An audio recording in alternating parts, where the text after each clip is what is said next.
Hey guys, it's Assad, and this is my review of the Moto 360 smartwatch.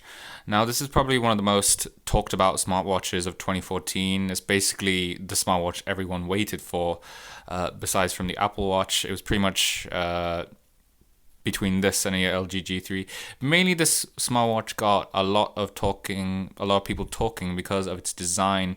It was the first real sort of round smartwatch. Every other watch was so square and very sort of generic, industrial looking, whereas this watch was a much more professional design. It had a much more beautiful, elegant looking design, and that's definitely true, I think. If one of the best highlights about this watch, if anything, is just how beautiful it is. Definitely one of the best points about this watch. You can see all around, it's got amazing build quality. It's got stainless steel body around here, and it's got Gorilla Glass 3 on the front of the screen. And this is pure Hawaiian leather. It's really nice. It's really great quality. It's definitely very, very, very premium. One thing I will say about the strap is that initially when I took it out of the box, it was quite stiff. It was difficult to actually get the strap to go through the sort of small sockets, but with time that did become a lot easier. So that's something to be warned about when you do get this watch. There is a little bit of a wear into the strap that you have to do to make sure that this watch works and functions. The Moto 360 definitely has some of the best watch faces I've seen. I mean, it's just generally a lot more elegant looking. Definitely a touch above anything like the Samsung Gear Live. It's just a really, really beautiful looking watch face. That you can tell that Motorola definitely paid a lot of time and attention to making sure that these watch faces were really beautiful looking. And the design was really one of the best, one of the key points, one of the key selling points of this device. It's definitely, if you don't like the software, at least you can say that it's a very good looking watch. I don't think a lot of people can say that. It is a slightly big watch as well. It doesn't... it might not appeal to people with smaller wrists. It fits my wrists quite well. It's sort of appropriate size. It's not too big or too small. I do have pretty sort of medium-sized wrists, so hopefully that can vouch for something. But I can see this being a problem for some people with smaller, particularly women who might want to consider this. There are no two-size options. This is the size that you have to deal with. So. It is a bit of a disappointment, but I think most people will get used to this size. I think it was slightly too big for me when I first bought it. I've worn watches before, but I didn't. It did take me very long to get used to this. So it's definitely This really depends upon the user. Right now, going around the back of it, you can actually see the heart rate sensor, which is actually scanning right now, and now it's gone off. But it does have a heart rate sensor built right in, and this is a sort of smooth feeling back to it. I guess it's probably so it doesn't feel sort of odd against the wrist, but it's very sort of smooth, almost sort of plasticky, slightly tacky feeling. It's not the best feeling in the world, but it's I think it's there literally just to feel a bit more comfortable on the wrist.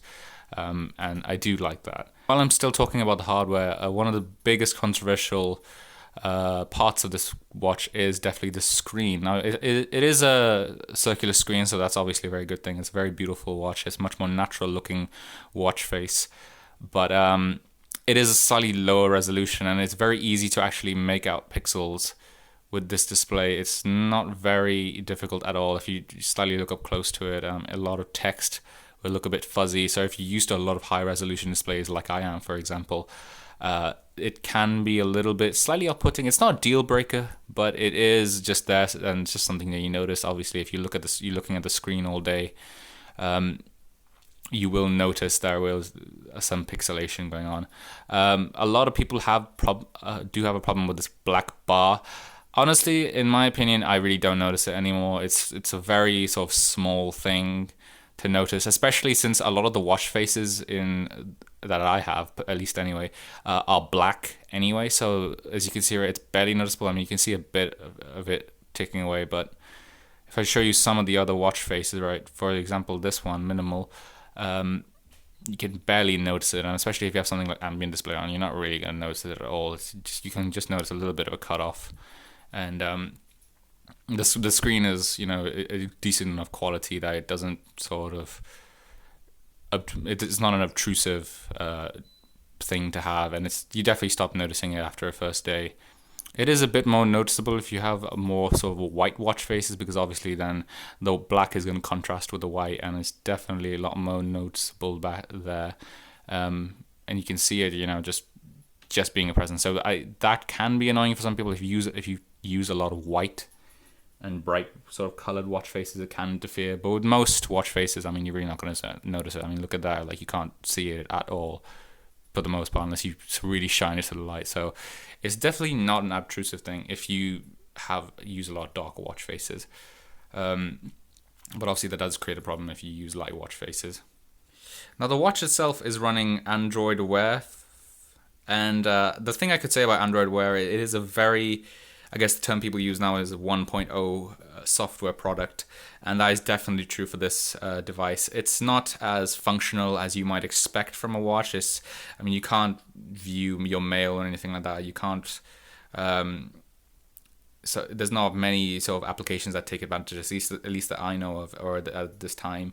There is definitely some work needs to be done onto this software, and they are working slowly on it. This has already got the Android 5.0 update, so this is running the Android 5.0, so the latest update, and that should help with the Lollipop.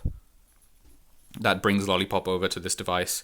So as you can see right there, software version 5.0.1.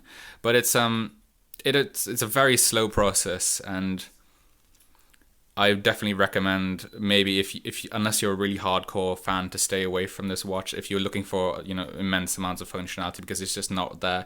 It's mainly just for notifications on the wrist. So if you're someone who gets a lot of notifications, maybe emails, Snapchats, messages, texts, phone calls, or something like that, you can use this watch to really sort of manage all of them. But apart from that, I don't see much reason, if anything else, to buy this watch. It does have a heart rate sensor and a pedometer in it. The heart rate sensor is actually pretty decent from what I've seen. I've used it a few times, and it is seemingly quite accurate. The pedometer, on the other hand, is not very accurate at all. It just seems to count thousands and thousands of steps. So anytime I move my wrist at all, it'll count a step. So just doing this, just sitting down and eating breakfast or something, or typing something on a computer, or scratching your head or something like that, that'll count it as a step, which is annoying, and it's a bit of a disappointment. I really wouldn't recommend using this device just for the fitness. If you're a fitness enthusiast, I think there are much better products and much more accurate products to use if you want to use it as just to count your steps or something like that. There are some apps built in like Google Fit, but in my opinion they're kind of gimmicky. They don't really do much to sort of help in a fitness person. I think a professional fitness person, there are much better devices out there if you're into that. Apart from that, you can see right here, the software itself is very simple.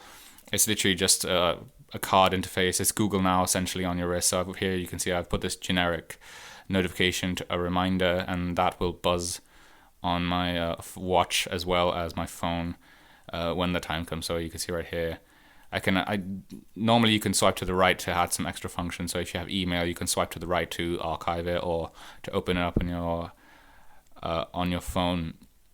But this, for example, on this reminder, I can literally just swipe it away, and then that's gone, and then obviously that reminder is not there anymore. And essentially that is all of it for the interface. There's not much else. There's a couple of extra software features. The interruption mode, so that changes on your phone as well. There's a cinema mode, which dims the display. Sunlight mode, which brightens up the display, and then the settings. That's really all there is to the story of Android Wear. There's not much to talk about in terms of it's a bunch of watch faces. You get notifications on your wrist and reminders and everything like that. Even Google Now is not very handy in the sense that a lot of searches that would bring up results on a phone don't bring up the same results, or bring up very sort of dumbed down version of the same results. For example, so when I go into Google Now on my phone and ask for the weather, I can have a week by week, a day by day sort of hour by hour forecast of the weather, whereas this, it will literally just give me the generic weather. So for example, what's the weather? that'll give me, if I can get it to focus, it'll give me a sort of generic 3 degrees weather, but nothing else apart from that. Maybe a couple of days, but anything I want to do, it'll literally just say open up on your phone, which kind of defeats the purpose of having a smartwatch. I mean, a smartwatch is supposed to be there to make you want to use your phone less, but a lot of the functions of this watch literally just involve you saying, if you want to look at something. So for example, if I want to look at a mail in more depth, it'll literally just give me an option to open up on my phone. It won't show me images or anything like that. It'll just show me a bunch of text. Same thing for a lot of things where you just can't use it as well as a watch. But what is the point of having a watch if it's just going to ask you to open it up on your phone and then take your phone? It defeats the purpose of the watch. Definitely something to look out for. A lot of people also like to complain about the processing chip inside this phone. It's a TI OMAP 3, which is a very old chip. I believe it's about almost, I think, over 4 years old right now. And it's definitely not hindering performance too much. I've used other smartwatches like the Sony smartwatch 3. And you can definitely see a difference in performance. The animations and the scrolling effects on the smartwatch 3 are definitely a lot smoother. I believe they're almost at a constant 60 frames per second, whereas this definitely is not 360 frames per second. This is more in the sort of 30 frames per second sort of region. It's definitely not bad for the most part. I mean, you'll definitely see a little bit of stuttering, slight delays, or lags there, hip and there. But it's definitely not bad enough to make it unbearable to use. It's just something that you'll notice when you use the watch, and for the most part you don't even notice that anymore until you go on to other smartwatches and you notice that the animations are definitely a little bit more smoother and there's slightly less sort of stuttering and Now, battery life on this watch is quite interesting. There are 2 different settings that you can go into. The ambient display mode, you can either have it turned on or off. So if you have it turned on, you'll have the normal watch face, which is brightly lit right now. And then when the screen turns off, it'll go into this very sort of dim mode where you can just about see the time. And it actually doesn't turn on completely. So when it's on its side, the actual screen turns completely off. But when you put it on the flat surface, when it's straight, so when you have your watch looking down and glancing at it, it would turn on. But if you have it sort of off, it turns completely off. Just so it saves a bit of extra battery life, which is actually, in my opinion, quite a very good feature. It saves a lot of extra battery life, but it does make it quite a bit more glanceable. Or you can have the ambient display mode turned off, which is basically the screen is going to turn on, and then after a couple of seconds, it's just going to turn completely straight off. So as it would if you were just glancing, and you'd have to pick it up and raise it to your wrist if you wanted to turn the screen back on, or if you can tap the screen as well to turn it back on. But battery life, in my opinion, it's been okay. It will with ambient display off, it will definitely get through your whole day with just a regular use of just glancing at it, managing your notifications. You definitely can't use a lot of this phone. It will drain the battery very quickly the more you use it. It's a very small battery. I believe it's a 320 milliamp hour battery, if I'm not mistaken. But this is definitely meant to be a device that is used lightly. It's not meant to be used very heavily, or you're not meant to be playing, tons of graphic intensive games on this thing. You can play some games on it, very light sort of Flappy Bird sort of style games. But it's definitely meant for a very light use. It's meant to be just a glanceable thing that you look at, you have it on your wrist, and it just makes it the step of taking out your phone just one step easier. So it will definitely get you through the whole day if you have ambient display off. If you have ambient display on, it will still get you through the whole day my usage, which tends to be from 9 o'clock in the morning to about 9 o'clock at night. That's usually when I get finished. It'll last me through that and then it'll be drained completely. And if you are on a very light day, it will definitely get through the whole day. And I actually really enjoy the charging mechanism for it. It actually has this small dock. It charges by Qi wireless charging, and all you have to do is literally just just place the watch into the dock, and it will charge it. It's not showing right now because it's not connected, but it would show a small ring with the battery percentage and the clock as well. and I just really like it. It turns into a sort of nice bedside clock. So overall, guys, that's been my review of the Moto 360. Tell me what you guys think of this. Do you guys agree with me, disagree with me? Leave me comments and thoughts. Overall, I think about this watch, if you're a sort of a die-hard Android fan, if you have a lot of notifications and you want something to manage all of that, you're really into Android and you want to see what Android Wear is going in the future, you can get this. But apart from this, I don't think the average user is really interested in this watch. It's not got enough functionality, in my personal opinion, to be worth buying yet. Hopefully Google makes some improvements to Android Wear, and bring some software improvements, bring some extra functionality. I wanted to be able to, have a conversation with people on this watch, have the battery life to last a bit longer, and it's just there's still a lot of stuff that needs to be done and worked out before this becomes a very mainstream product. And that's it for my review, guys. Thank you very much for watching. Please don't forget to comment, rate, and subscribe, and stay tuned for more videos. I've got plenty coming up.